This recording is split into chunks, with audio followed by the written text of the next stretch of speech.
Good day, everyone. I am Godin Mariato. I am the first reporter of St. Augustine. My co-reporters are Jonas Vanyo, Melvin Merafontes, and Glidel Montebon. So let's start. St. Augustine was perhaps the greatest Christian philosopher of antiquity, and certainly the one who exerted the deepest and most lasting influence. He is a saint of the Catholic Church, and his authority in theological matters was universally accepted in the Latin Middle Ages and remained, in the Western Christian tradition, virtually uncontested till the 19th century. The impact of his views on sin, grace, freedom, and sexuality on Western culture can hardly be overrated. These views, deeply at variance with the ancient philosophical and cultural tradition, provoked, however, fierce criticism in Augustine's lifetime and have, again, been vigorously opposed in the 20th and 21st century from various standpoints.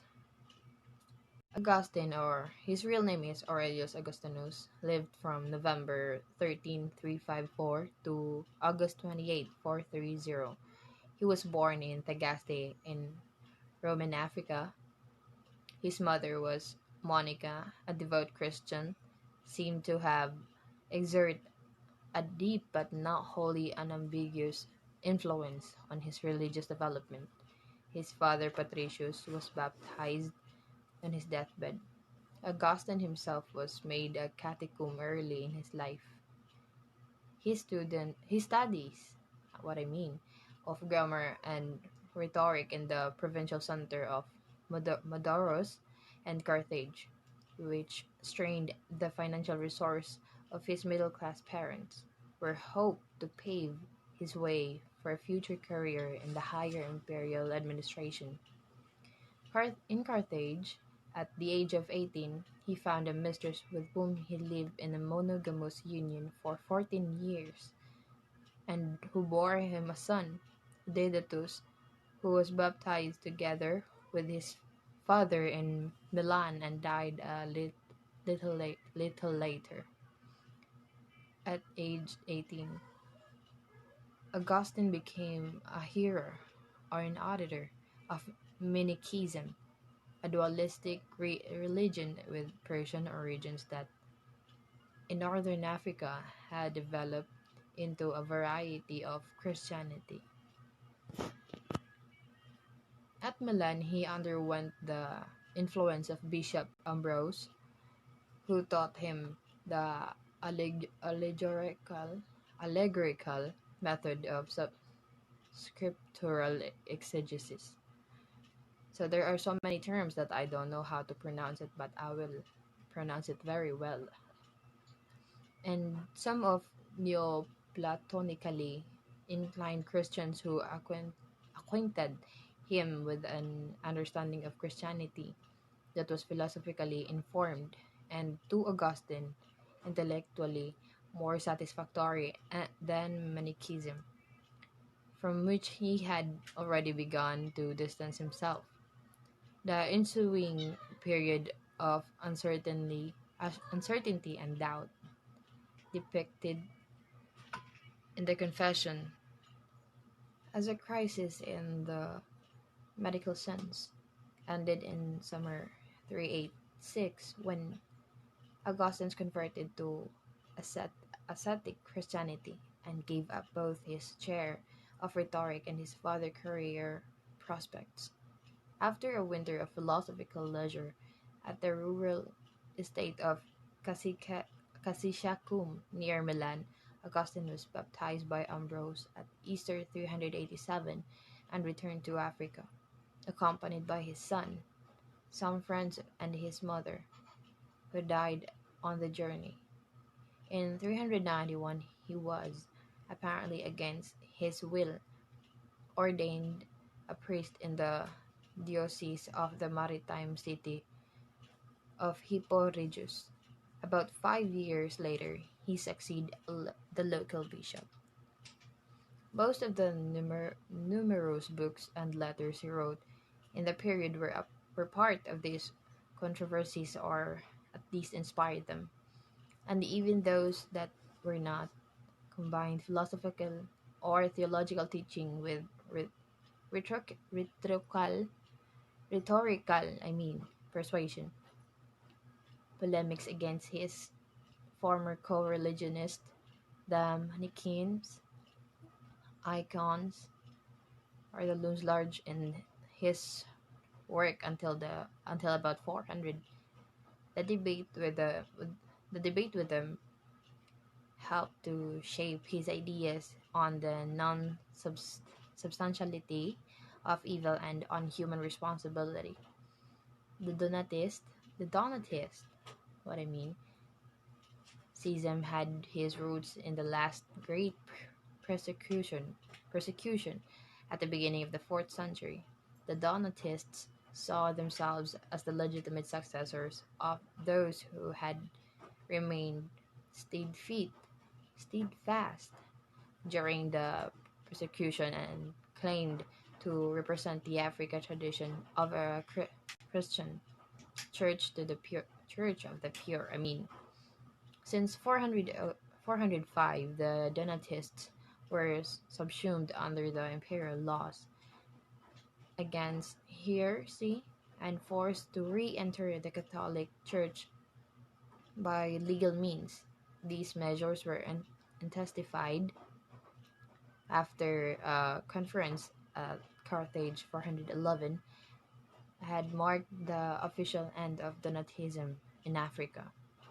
By way of his Ausedus writing against the Donatists, Augustine sharpened his ecclesiological ideas and developed a theory of religious co- correct coercion, I guess, based on a in- intentionalist understanding of Christian love.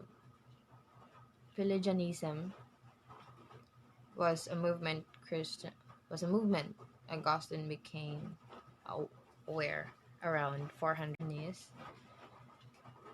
He suggests a threefold divisions of his work into books, letters, and sermons.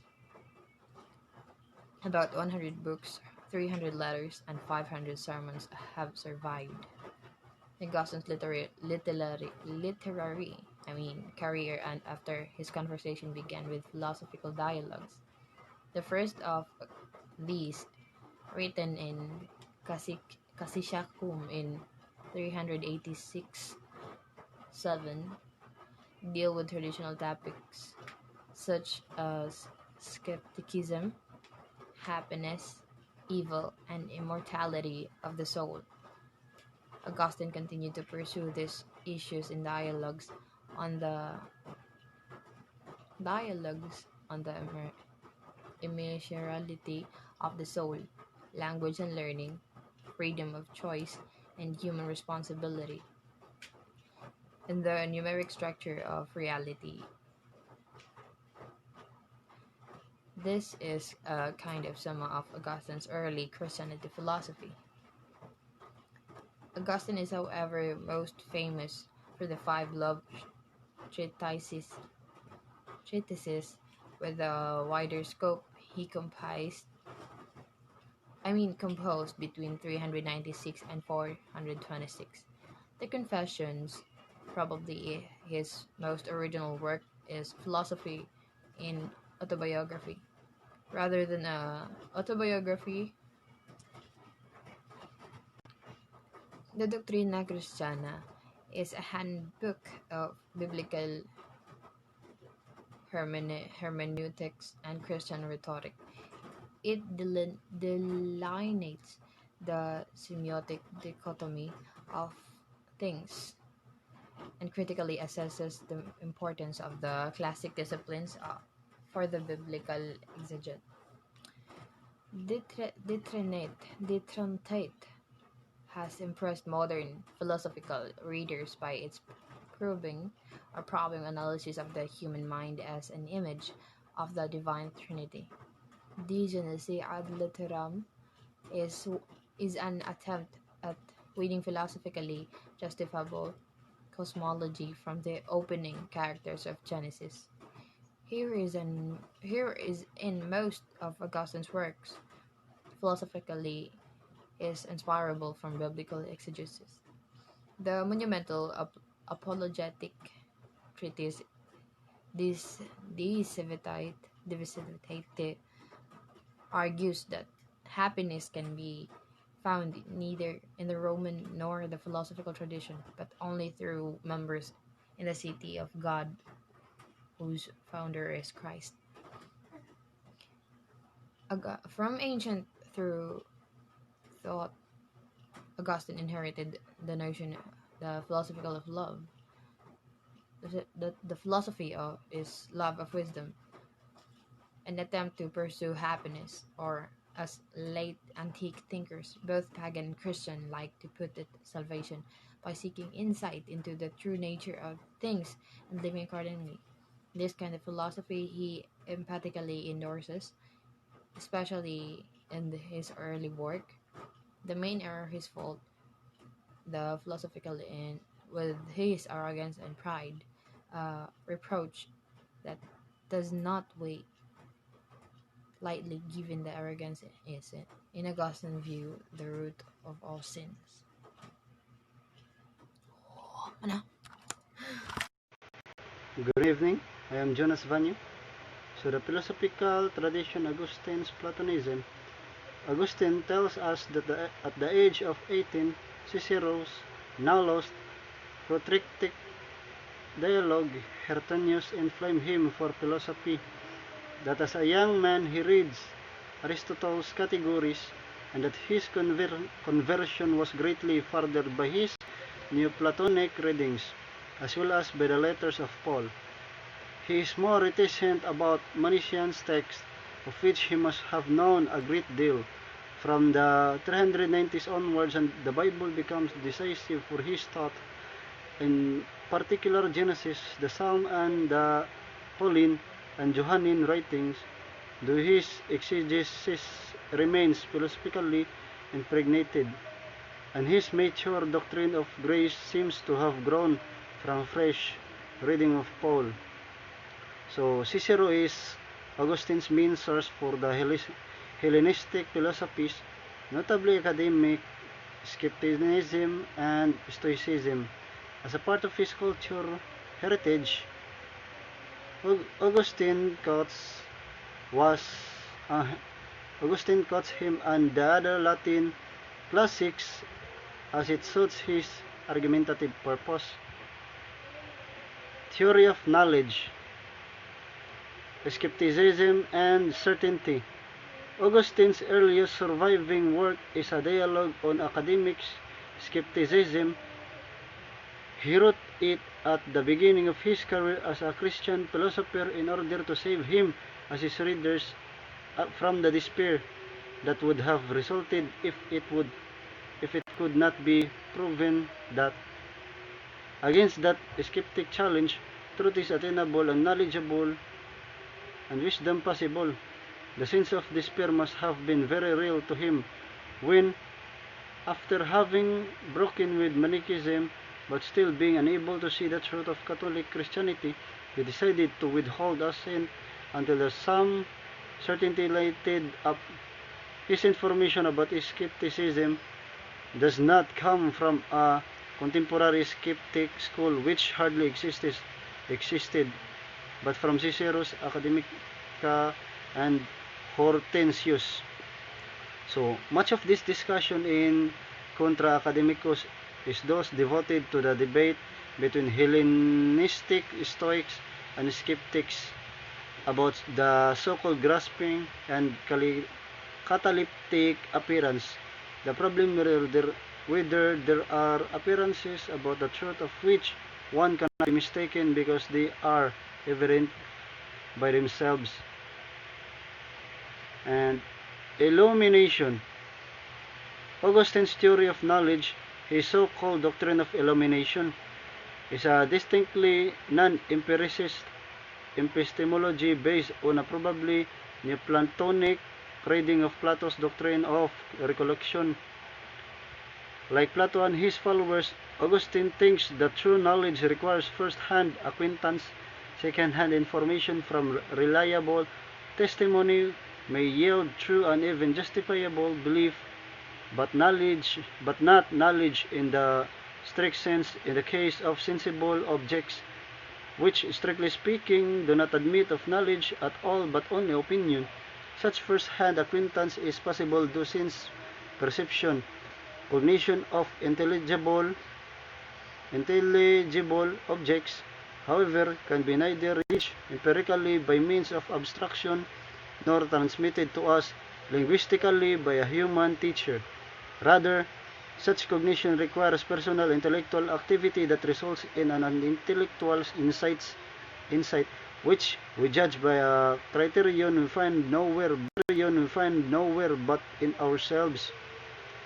So para the paradigm of this kind of cognition are mathematically and logically truths and fundamentally moral intuitions which we understand not because we believe a teacher or a book but because we see them for ourselves. Faith and reason. Whereas modern discussion tends to regard faith and reason as alternative or even mutually exclusive ways to religious or truth, in Augustine's epistemological and exegetical program, the two are inseparable. He rejects the rationalism of the philosophers and especially the Manichaeans as an unwarranted overconfidence into the abilities of human reason resulting from sinful pride and as an arrogant neglect of the revelation of Christ in Scripture. Against the fideism he encountered in some Christian circles, he insisted that it was good and natural to employ the rational capacity we have been created with to search for an understanding of the truths we accept from the authority of the biblical revelation, even though a true understanding of God will only be possible after this life when we see him face to face. In this epistemological and exegetical program, which since Anselm of Canterbury has aptly been labeled as faith-seeking understanding or understanding of faith. So the first step toward perfection is to believe the words of the Scripture. The second is to realize that the words are outward signs of an internal and intelligible reality and that they are admonish us to turn unto, to consult inner truth so as to reach true understanding and accordingly the good life. And language and science. So Augustine's philosophy of language is both indebted to the Stoic influence, Hellenistic and Roman theories of grammar, and highly innovative. He follows the Stoic in distinguishing between the sound of a word, its meaning, and the thing it signifies. But he seems to have been the first to interpret language as such as a system of science and to integrate it into a general semiotics. In his handbook of biblical exegesis and Christian rhetoric, Augustine divides the word into things and signs. Things that apart from being what they are signify other things, and furthermore distinguishes between natural or involuntary signs and voluntary or given signs. Distinction akin but not equivalent to the older discussion about nature or convention as the origin of language. So, language is defined as a system of given signs by means of which the speaker signifies either things or her thoughts and emotions. In the exegetical framework of the Doctrina Christiana, the thing signified by the verbal signs of Scripture is God. the Supreme Being.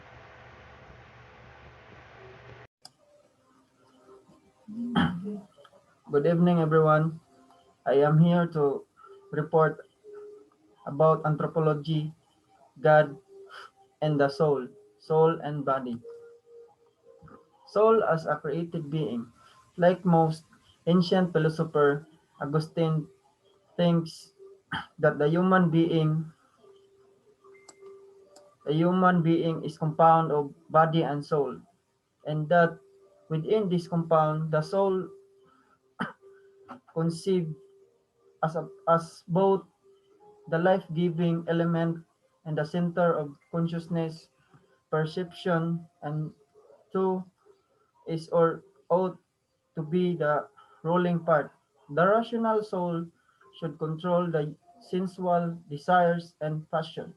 It can it can become wise if it turns to God, who who is at the same time the supreme being and supreme good in his Mikian pace. He conceived of both God and soul as material entities, the soul being in fact a portion of God that had fallen into the corporal world where it remained a foreigner even to its own body.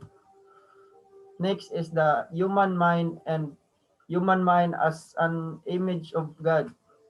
Augustine deploys what we may call an his philosophy of the mind most fully in his great work on Nicene Trinitarian theology, the Trinity, having removed apparent scriptural obstacles to the equality and consubstantiality of the three divine persons, and having set out the grammar as it were of adequate speaking about the Trinity by distinguishing absolute and relative proportions about God and the three person, he turns to an analysis of the human mind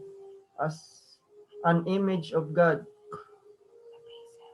The basis for his move is of course Genesis. Augustine follows as long-standing Jewish and patristic tradition, familiar to him from Ambrose, according to which the biblical, biblical qualification of the human being as the image of God referred not to living body. Next is the ethics. What is ethics? Happiness. The basic structures of Augustine's ethics is that of ancient Hinduism, but he differs happiness to the afterlife and blames the ancient ethics for their arrogant conviction resulting from their ignorance of the fallen condition of humankind, that they could reach happiness in this life by philosophical endeavor. For more optimistic, optimistic view, the early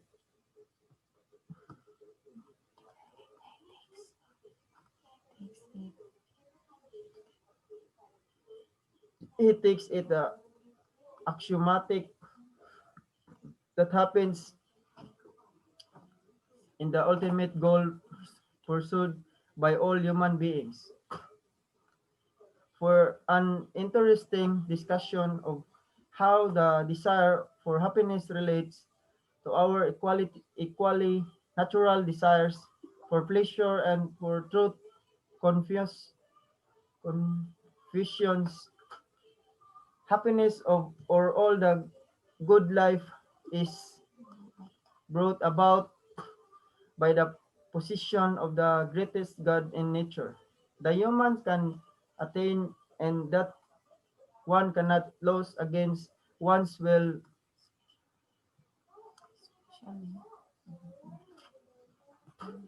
especially in his early work. Augustine shares the Stoics' concern about the self-sufficiency and independence of this wise and happy person. Next is the virtue. Virtue is a principle. Augustine follows the view of the ancient in in Diamonds is that virtue is sufficient or at least relevant for happiness. There are, however, several important modifications. The entire structure is made dependent on God's prevent, prevenient grace. True virtue guarantees true happiness, but there is no true virtue that is not a gift or a grace. Augustine accepts Cicero's definition of virtue as the art of living well, but emphatically rejects his equation of living well and living happily. The, the Stoicism claim that virtue's disposition is equivalent to happiness.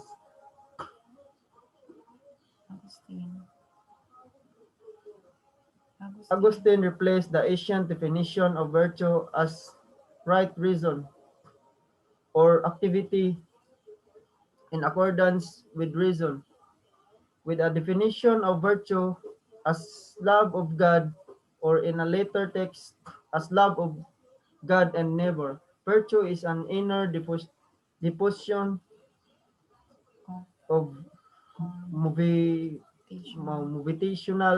habit that ena- enables us to perform every action we perform out of right love. The last is love. Love is a circular and overarching notion in Augustine's ethics. It is a closely related to virtue and often used synonymously with will in the cogito-like arguments. Love and will are inter interchangeable or intention. Augustine's basic, however, prepared throughout his life to interpret in terms of platonic erotic love, as in the symposium and the Potin, Plotinus. Love is a force in our souls that attracts as the true beauty we find nowhere else but it have above ourselves, drives us to ascend from the sensible to the intelligence world and to the cognition and competition, contemplation of God. Even through even Christian fraternal love can describe in manner reminiscent of the Phaedrus as a kind of seduction through another real as assumed righteousness. In a more general way, love means the overall direction of our will toward ourselves, our corporeal future.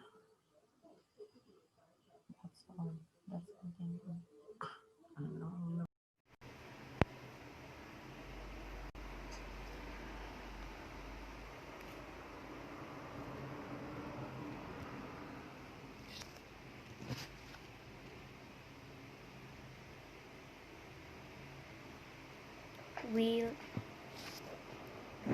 good evening. I'm going to report ethics, will, and freedom. Though other Latin philosophers, especially Seneca, had made use of the concept of will before Augustine, it has much a wider application in his ethics and moral psychological than in any predecessor and covers a broader range of phenomena than either Aristotelian volisis, roughly rational choice, or Stoic phronesis, roughly the fundamental decision to lead a good life. Augustine comes closer than any earlier philosopher to possessing will as faculty of choice and is reducible neither to reason nor to non-rational desire. It has therefore been claimed that Augustine discovered the will.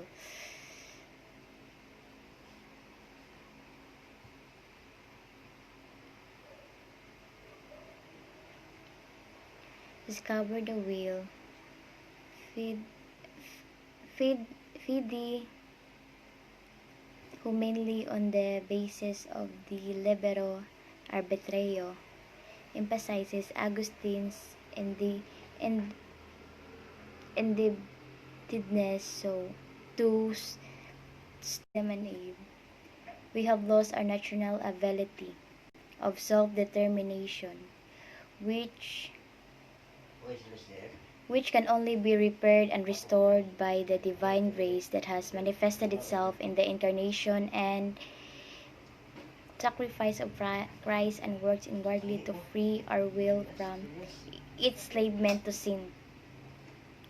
Confession of sins and humility are therefore basic Christian virtues and attitudes.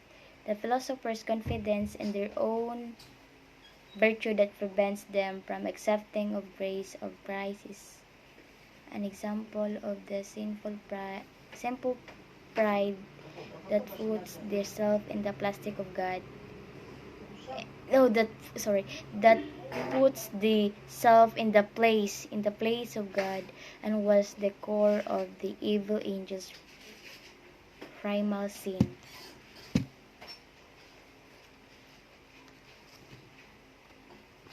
So the main inspiration for Augustine this doctrine of grace is, of course, even though remarks on human weakness and divine help are not absent from the ancient philosophical tradition, especially from Platonism, which had a strong religious side from the beginning. Augustine claims that with such utterances, the Platonists inadvertently confess grace. History and political philosophy. Augustine's City of God is not a treatise of political or social philosophy. It is extendedly designed to persuade people to enter the city of God or persist in it. The criterion of membership in the city of God, a metaphor Augustine takes from and its antagonist, the earthly city is right or wrong love. A person belongs to the city of God if and only if he directs his love towards God even at the expense of self-love, and he belongs to the earthly city or city of the devil if and only if he postpones love of God for self-love, proudly making himself and his greatest good. The main argument of the work that is true happiness, which is sought by every human being, cannot be found outside the city of God, founded by Christ.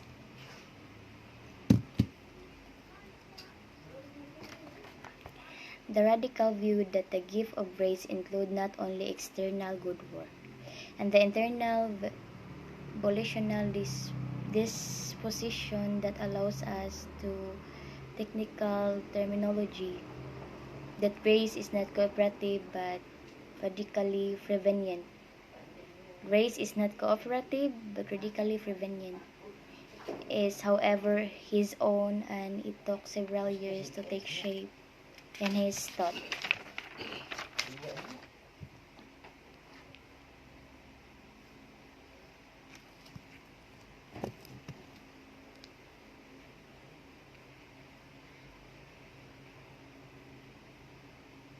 Gender, woman, and sexuality. Outright misogyny is rare in Augustine, but he lived in a society and worked from a tradition, both Greco-Roman and Judeo-Christian, that took the natural and social subordination of women to men largely for granted. Augustine interprets the Genesis tale of the creation of woman to mean that Eve, having been created as a helper of Adam, granted, Augustine interprets the genesis of the creation of woman, Eve having been created as a helper to Adam, and for the sake of reproduction, she was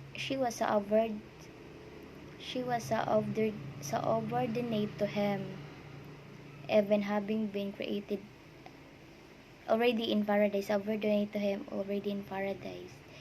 This situation is exacerbated by the fall under the conditions of fallen humankind. Marriage is, for the wives, a kind of slavery that they should accept with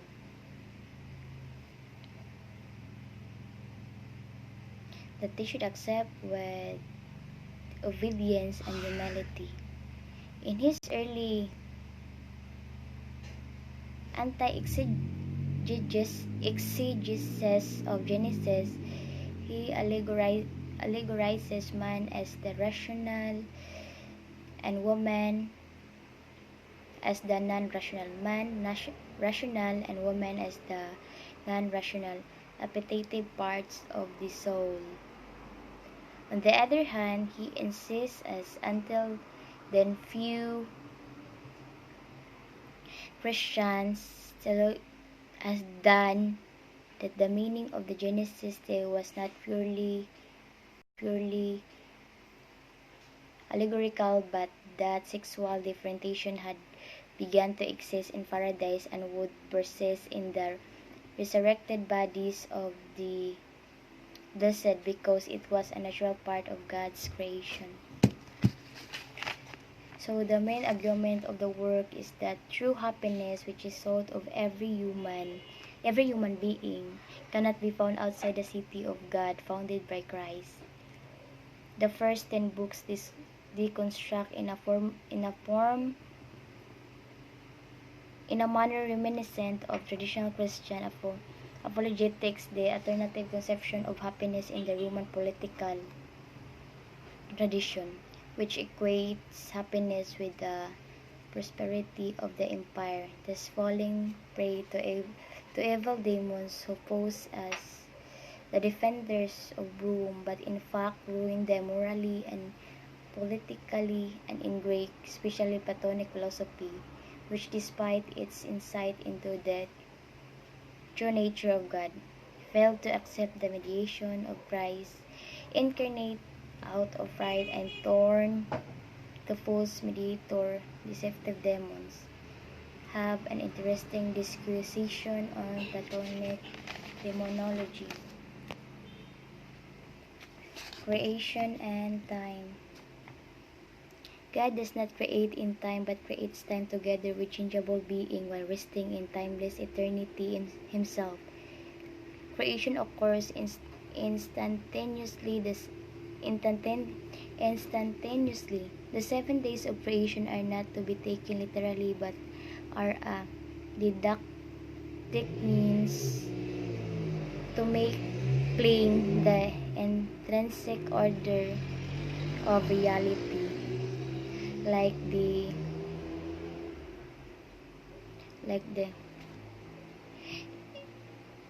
God God creates out of goodness, out of his good will and his great gratuitous love for his creation. In creation, all three persons of the Trinity are active, with with roughly roughly the Father accounting for the existence of the Son, to whom in Augustine's reading the opening words of Genesis and Principio refer for the form or essence, and the Holy Spirit for the goodness and orderliness of every created being as the causality of the Trinity makes itself everywhere in creation. Augustine likes to describe created beings in their relation relation to the divine case in a triadic manner, using categories measure form and peace or order.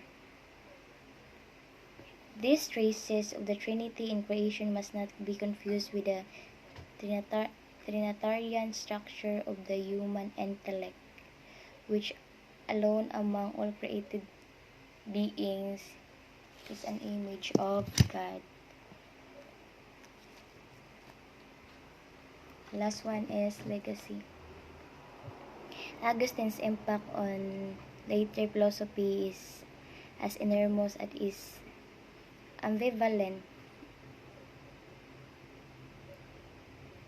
For all questions of detail, although he was soon accepted as a theological authority, and consensus with him was regarded as a standard of orthodoxy throughout the Middle Ages and beyond. His views, or more precisely the right way of interpreting them, continued to trigger controversies. In the 9th century, the monk Gottschalk took Augustine's doctrine of grace to imply double predestination, a term coined by him. He was opposed by John Scotus Eragona. The philosophical discourse of early scholasticism, 11th to 12th centuries, largely centered on Augustinian themes, and sounds proof of the existence of God develops the argument of the libero arbitrio. The ethics debates on will and conscience rest on the assumption of Augustine's moral internationalism, and Abelard's view of that ethics is universal and applicable to both human and divine agency may be read as the response to the problems in Augustine's theory of divine election.